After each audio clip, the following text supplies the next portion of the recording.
Hello friends, welcome to all. இன்றைக்கி இந்த வீடியோவில் என்ன பார்க்க போகிறோம் அப்படின்னா, 12ஆம் வகுப்பில் சான்றோர் சித்திரமில் இருக்கக்கூடிய மா ராசமாணிக்கனார் அவரை பற்றி தான் பார்க்க போகிறோம். மா ராசமாணிக்கனார் இவருடைய காலம் என்னன்னு பார்த்தீங்கன்னா 1907 1967. 1907 1967 தான் மா ராசமாணிக்கனார் அவருடைய காலம். இவரின் தந்தை அரசு பணியாளர் என்பதால் பல ஊர்களில் பணியாற்ற வேண்டியிருந்தது. எனவே தற்போதைய ஆந்திர மாநிலம் கர்னூல், சித்தோர் முதலிய ஊர்களில் 4ஆம் வகுப்பு வரை தெலுங்கு மொழியிலேயே பயின்றார். 4ஆம் வகுப்பு வரை தெலுங்கு மொழியிலேயே பயின்றார். இளம் வயதில் தந்தையை இழந்து தமையனரால் வளர்க்கப்பட்டார். இளம் வயதில் தந்தையை இழந்து தமையனரால் வளர்க்கப்பட்டார். 15 வயதை அடைந்த நிலையில் இனி இவன் எங்கே படிக்கப் போகிறான் என்று முடிவெடுத்து ஒரு தையல் கடையில் அவரது தமையனரால் வேலைக்கு சேர்க்கப்பட்டார். யார் அப்படின்னா மா ராசமாணிக்கனார் அவர். நான் 15 நாட்கள் வேலை கற்றுக்கொண்டேன். காஜா எடுக்க கற்றுக்கொண்டேன். சிறிய பைகளை தையல் இயந்திரத்தில் தைக்க கற்றுக்கொண்டேன். நாள்தோறும் இரவில் வீடு திரும்புகையில் கடை உரிமையாளர் எனக்கு காலனா கொடுப்பார் என்று பின்னாளில் பதிவு செய்த அவரால் அத்தொழிலில் தொடர்ந்து ஈடுபட முடியவில்லை.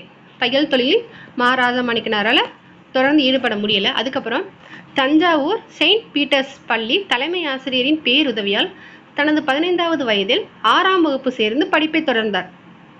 15வது வயதில் 6ஆம் வகுப்பு தான் படிச்சிருக்காரு.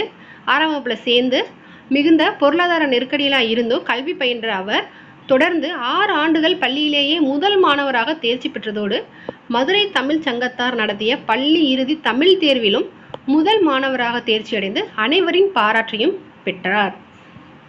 15 வயதில் தான் 6ஆம் வகுப்பு சேர்ந்திருக்காரு. எங்கே அப்படின்னா தஞ்சாவூர் செயின்ட் பீட்டர்ஸ் அவர் பள்ளி தலைமை ஆசிரியர் அவருடைய உதவியாக அந்த பள்ளியில் சேர்ந்து படிச்சிருக்காரு. 6 வருஷமாக தொடர்ந்து முதல் மாணவராக வந்திருக்காரு. அது மட்டும் இல்லாமல் மதுரை தமிழ் சங்கத்தார் நடத்திய பள்ளி இறுதி தமிழ் தேர்வில் முதல் மாணவராக வந்து அனைவரின் பாராட்டையும் பெற்றிருக்காரு. பின்னர் எழுத்தர், பள்ளி ஆசிரியர், பல்கலைக்கழக ஆசிரியர் என வளர்ந்தார். அவர்தான் யார் அப்படின்னா இலக்கியம், சமயம், வரலாறு, கல்வெட்டு போன்ற துறைகளில் மிளிர்ந்த தமிழறிஞர் மா ராசமாணிக்கனார். இலக்கியம், சமயம், வரலாறு, கல்வெட்டு போன்ற துறைகளில் மிளிர்ந்த தமிழறிஞர் மா ராசமாணிக்கனார் அவர். ஆய்வு நெறிமுறைகளிலும் அணுகுமுறைகளிலும் புதிய சிந்தனைகளை கையாண்ட ராசமாணிக்கனார் சங்ககாலம் தொடங்கி பிற்காலம் வரையிலாண்ட சோழர் வரலாற்றை முழுமையாக ஆராய்ந்தவர். சோழர்களின் வரலாற்றை முழுமையாக ஆராய்ந்தவர் யார் அப்படின்னா மா ராசமாணிக்கனார். சிந்துவெளி நாகரிகம் பற்றி தமிழில் முதலில் மொகஞ்சதரோ அல்லது சிந்து நாகரிகம் என்ற நூலை இயற்றியவர். தமிழில் முதல்ல மொகஞ்சதரோ அல்லது சிந்து நாகரிகம் அப்படின்னு சொல்லி நூல் எழுதினது யார் அப்படின்னா மா ராசமாணிக்கனார். அது மட்டும் இல்லாமல் கரந்தை தமிழ் சங்கத்தினர்களான வே உமாமகேஸ்வரனார், நாமு வெங்கடசாமி ஆகியோராலும் உவே சாமிநாதர் போன்ற தமிழ் அறிஞர்களாலும் நெறிப்படுத்தப்பட்ட இவர் சோழர் வரலாறு, பல்லவர் வரலாறு, பெரிய புராண ஆராய்ச்சி, தமிழ்நாட்டு வட எல்லை, 10 பட்டு ஆராய்ச்சி போன்ற 100க்கும் மேற்பட்ட நூல்களை இயற்றிய பெருமைக்குரியவராக திகழ்ந்தார் மா ராசமாணிக்கனார். இவர் இயற்றிய நூல் என்னென்னா சோழர் வரலாறு, பல்லவர் வரலாறு, பெரிய புராண ஆராய்ச்சி, தமிழ்நாட்டு வட எல்லை, 10 பட்டு ஆராய்ச்சி, இந்த மாதிரி 100க்கும் மேற்பட்ட நூல்களை எழுதியிருக்காரு. 2006 2007 ஆண்டு இவருடைய நூல்கள் தமிழக அரசால் நாட்டுடைமையாக்கப்பட்டன. மா ராசமாணிக்கனார் அவருடைய நூல்கள் நாட்டுடைமையாக்கப்பட்ட ஆண்டு என்னன்னு கேட்டாங்கன்னா 2006 2007.